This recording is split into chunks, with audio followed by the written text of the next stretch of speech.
In today's video, I'll show you how to use the new Threads feature in Microsoft Teams to keep your channel conversations clean, organized, and easy to follow. If your Teams channels feel cluttered with long, messy conversations, this feature can make a big difference.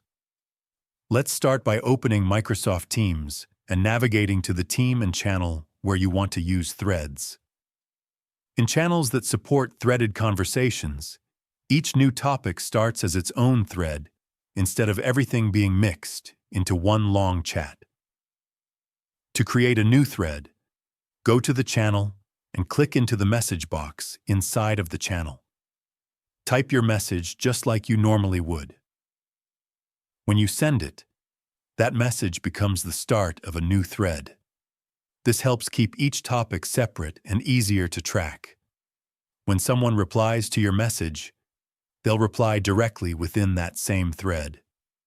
To do this, they simply click Reply under the message instead of starting a new post. All responses related to that topic stay neatly grouped together. If you want to follow a specific conversation, you can interact directly within the thread without interrupting other discussions in the channel.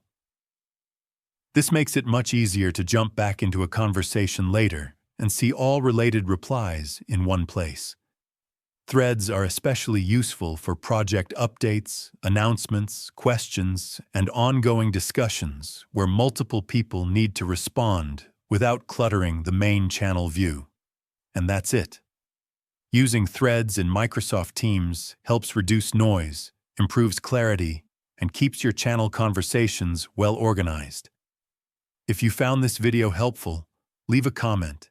Give it a like, subscribe to the channel, and hit the notification bell for more Microsoft Teams tips and tutorials.